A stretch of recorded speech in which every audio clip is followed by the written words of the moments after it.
saan ka naman nakakita na dito sa atin talagang minumura ang presidente, minumura ang vice president, minumura ang speaker, minumura ang Senate president.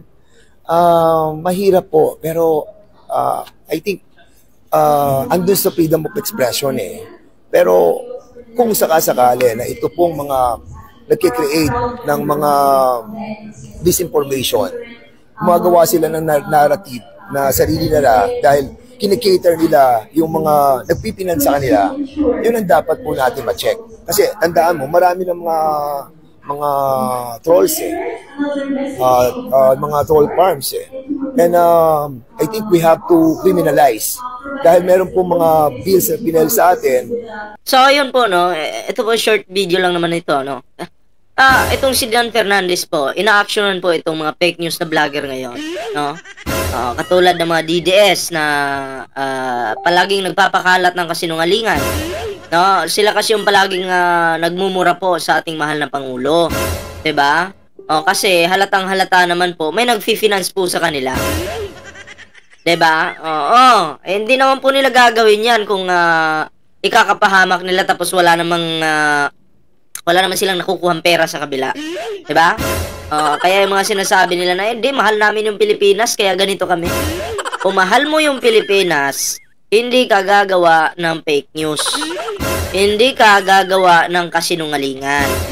Kaya ikaw travelers, tandan travelers, na anak ng dilim. Damay ka dito. 'Di ba? Isa ka, sigurado ako isa ka sa ipapatawag. 'Di ba? Maghanda-handa na kayo tandan travelers.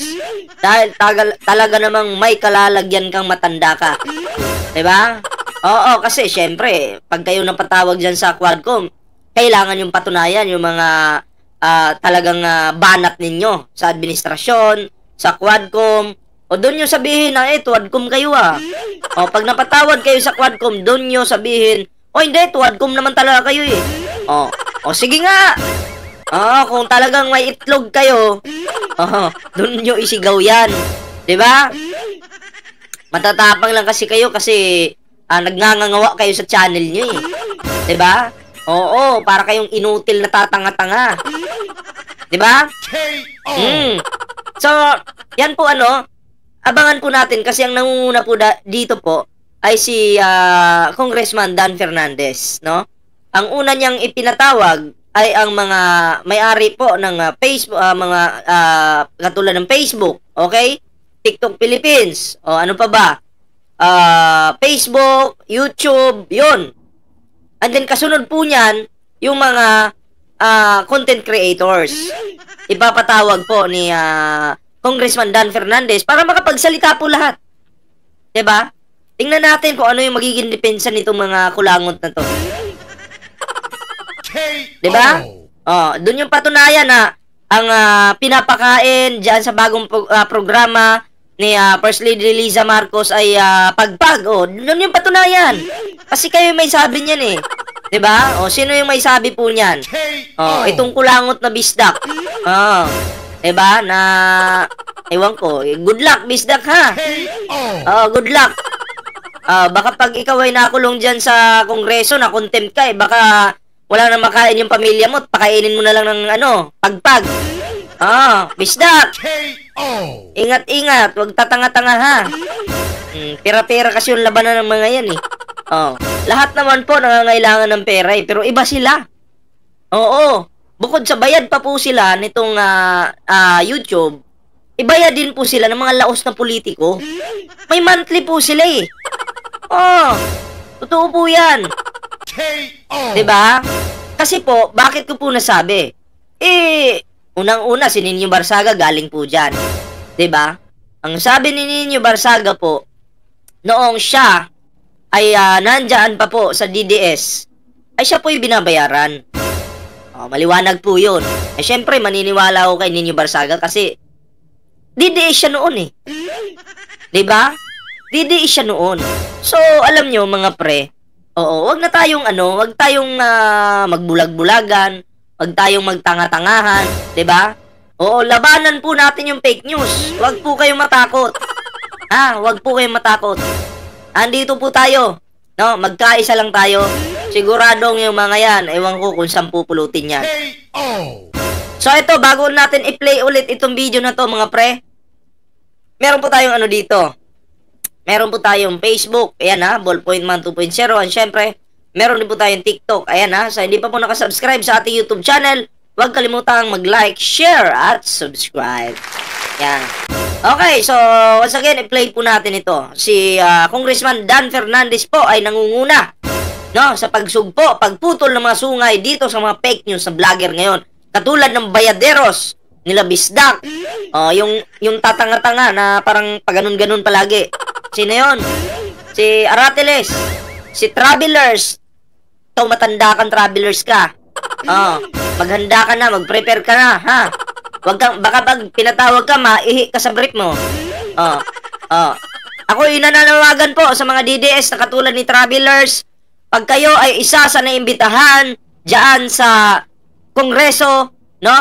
Mag-diaper kayo. Ha? Para hindi kayo maihi dahil sa nervyos. Ha? Travelers, mag-diaper ka na. Ha? Need mo talagang mag-diaper kasi anak ka ng dilim. Baka matay ka pa doon. Aba, wag mong gagawin. Ang diaper para lang sa ihi yan. Baka mangamoy tayo dun sa ano ha, sa quadcom ha.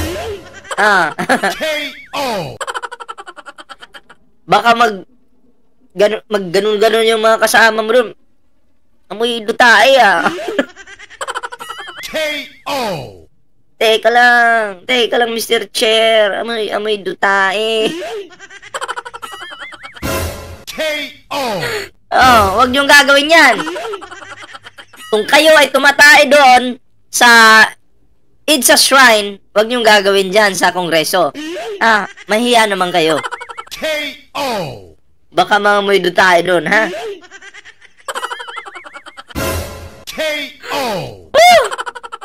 Play natin ito. Once again, play po natin. Saan ka naman nakakita na dito sa atin talagang minumura ang presidente, minumura ang vice president, minumura ang speaker, minumura ang Senate President. Lahat minumura, hindi na nire-respeto. Paano pag napanood ng mga minor, yung mga content yung walang kwenta? 'Di ba? Yun dapat iniingatan yung mga minor 'Di ba?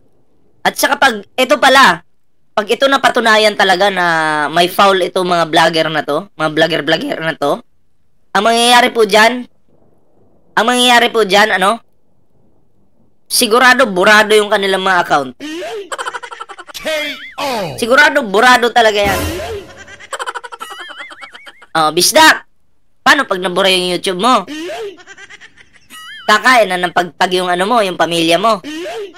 Ang pagpag po, hindi naman po problema yan 'Diba? Okay naman po yung pagpag. Kaya nga lang, eto si Bisdak, ang sabi niya, no? Yung bagong programa daw po ni First Lady, yung kusina, kitchen ba yun? Busog kitchen ba yung tawag doon? Ay, yung pinapakain daw po sa mga tao doon, ay pagpag. Fake news, diba? Ay, paano yung Bisdak pag naburado na yung channel mo? Baka kain-tain na pamilya mo. Kain-tae. Higup tae. Pasintabi po sa mga kumakain dyan, pasensya na ako, medyo wala nakakadiri talaga yung mga DDS tuloy. Mahirap po, pero I think andun sa freedom of expression Pero kung sa freedom of speech, freedom of expression, okay lang yan. Kahit ayaw mo sa presidente, okay lang yan. Basta yung banat mo, sakto lang naman. Huwag mo haluan ng fake news, mumurahin mo ng tudo na parang hindi na makain ng aso, lalaitin mo. Ano pang connect dun sa freedom of expression? Freedom of speech. Konektado pa ba yan yung pagiging fake news mo? Hindi na! Kaya nga minsan, papasok dyan yung cyber libel Diba? Sakali na ito pong mga nagkikreate ng mga disinformation. Gumagawa sila ng narrative na sarili nila dahil kinikater nila yung mga nagpipinan sa kanila. Yun ang dapat po natin ma-check. Kasi tandaan mo, marami ng mga mga trolls mga troll farms And I think we have to criminalize dahil meron po mga bills na pinel sa atin. Nako, marami po talagang troll. So yun lang naman po yung video kasi putol po ito no. Oo. Marami talaga yan yung mga trolls, di mawawala yan. No, so etong mga DDS kasi mahilig silang magbayad ng tao kasi bakit? Etong mga dutae, mahilig to magbayad kasi bakit? Gusto na po nilang makuha yung posisyon ng Pangulong Bongbong Marcos. Naalala nyo? Anong sabi nila? BBM, hanggang January ka na lang. O mag-February na 27 na tayo ngayon. Mag-February na. Presidente pa rin yung Pangulong Bongbong Marcos. Vice-presidente pa rin si Sara Duterte na malapit na ma-impeach. Kaya yung mga yan po ngayon, hindi na mapakali. Lahat po gagawin, mapabagsak lang ang Pangulo. Ganun yun. Diba? Eto naman. Ang sabi nila, peaceful daw po yung Davao. Safe daw po yung Davao. Pero may nanggugulo po ngayon na kulto dyan mismo sa Davao. Sa area ng Davao. May nanggugulo po na kulto. Alam mong ginagawa ng kulto na to? Gabing-gabi. May naka-samurai sila. Nakapula. Okay? Si Dato Araw daw yung tawag sa kanila. Ano daw? Dato Adlaw. Yung tawag sa kanila. May dala silang espada. Susugurin yung guard. Tapos sasabihin, psst, Enje, bla bla bla bla bla bla bla. Magsarado na ka. Kaya ang gobyerno karon out na. Kumbaga, wala na daw pong karapatan yung gobyerno ngayon na mamahala sa kanilang lugar. Or manguna sa kanilang lugar. Sila na daw ang hahawak sa lugar. Kaya lahat ng mga negosyante doon, ginulo po nila. Pinasarado. Yung mga negosyo. Kaya nagkakagulo-gulo po ngayon. Diyan mismo sa Davao. Kalat po sila dyan. Diba? Ngayon may video po tayong papanoorin. At yung mayor, pinagbantaan pa. Hindi po mayor ng Davao yung pinagbantaan. Nakalimutan ko sinong mayor yung pinagbantaan. Pupugutan daw ng ulo. Pinagbantaan. So, alam nyo, dyan po sa lugar na yan, marami pong hindi po safe talaga. Kaya, bakit po ngayon lang naglalabasan tong ganito? Bakit po? Kasi sa panahon ni Digong, pinagtatakpan po nila yan. Di po nila nilalabas sa balita. Kasi, wala nga naman papasok ng mga negosyante dyan. Diba? Kapag lumabas yan sa media. Pero ngayon po lumabas na. May nanggugulo. So, ito panoorin po natin. Marami po ito sila. May dalang samurai No? Ito yung itong kupal kang babae ka kung nasa tabi lang kita ngayon, umpog kita sa pader Ha? Animal ka? Abangan nyo, tatawagan ko tong kupal na to. Ngayon po sa lahat ng nagsupak na inano namin ang... Tama yung pagkamungguloid ng babaeng ito. Ha? Tingnan mo yung pagkamungguloid ng babaeng ito. Pakinggan nyo rin yung pagkamungguloid ng babaeng ito. Ngayon po sa lahat ng nagsupak na inano namin ang pinadlakan ang mga establishment na binuksan nila, nagpupirit. Pinadlakan yung mga establishment. Hindi naman sila gobyerno, kulto naman sila. May batas daw po yung Diyos nila. Sila daw po yung bagong Encantadia. Dahil kontrolado daw po nila yung hangin, araw, lupa at tubig. Grabe! Parinig kita sa mukha Kung sila, so labas po kami to arrest po. Tamo? May karapatan na daw silang mag-arrest? Di naman sila pulis. Gigigil ako sa yung babae no? May karapatan na daw silang mag-arrest? Mabubura kayo. Mabubura kayo katulad ni Kibuloy at Senyor Aguila. I-post nyo lang yan. To arrest po in 72 hours po. May rule sila, 72 hours. To arrest po. Kung katulad sa kay Lord na Laurenti po, binuksan nila, dapat kayo mga nagtrabaho dyan, kung saan, private o public, hanapan nyo po for legality diplomat po. Dapat ang lahat ng mga trabahante, kailangan may priprayo ang lahat ng establishment po. Opo, dahil madadamay po kayo, dadamputin po kayo, ikukulong po kayo, walang piyansa po yan. Kaya kailangan diplomat po tayo. Walang piyansa. Alam nyo ba, pati pulis sinita nila? Oo. Wala daw karapatan yung pulis na magharang-harang. Pinunta nila, tapos may dala silang kutsilyo eh. Yung samurai nila. Eh, napikon yung isang pulis, gumagano ng baril niya. Sabi nung isang tanga na may hawak na samurai, huwag kang magbunot-bunot ng baril. Sabi nung pulis, hindi naman ako bumubunot ah. Nakaawak lang naman ako ah. KO! Pero ayon doon sa lugar nila, no, sa mga kapulisan doon, pag once pinagpatuloy pa nila yung panggugulo, aarestuhin daw po talaga itong mga to. Itong mga kutong lupang, ang papangit pa naman ng mga to. KO! Marunong na pala mag-Facebook yung unggoy. KO! Diba? Tuloy natin. Katulad sa kay Lorna, sa Ijohon po, ang nagtrabaho doon, ang nagagard, madadamay po yan. Madadamay po yan. May sarili po silang batas eh. Ang bobo, diba? KO! Ang bobo! Ito pa yung isang video, panoorin po natin ito. Ayan. Sabi dito,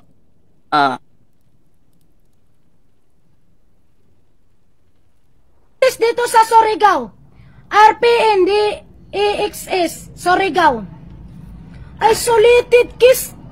sabi nila Mindanao safe daw. Safe daw yung Mindanao. Eto. Isolated case daw. Trespassing daw. Obstruction of justice.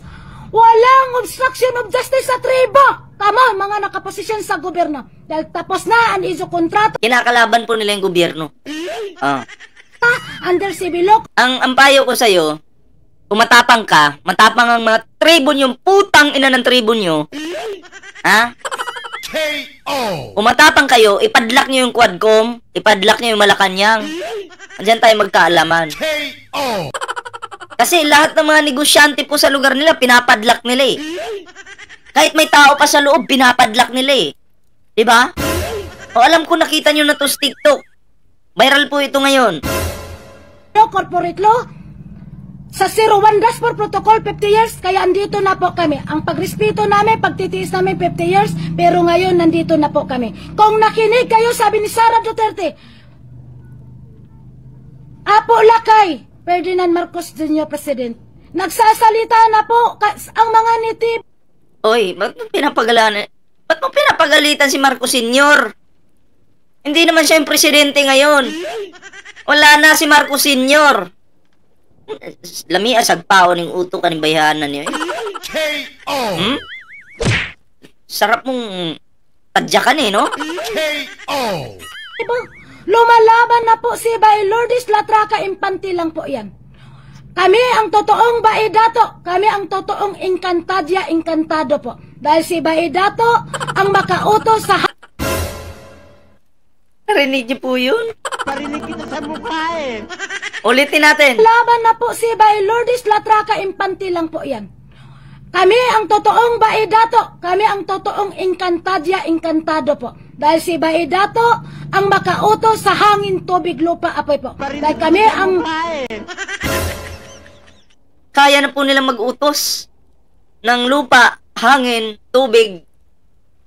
Yung kidlat, ba't walang kidlat?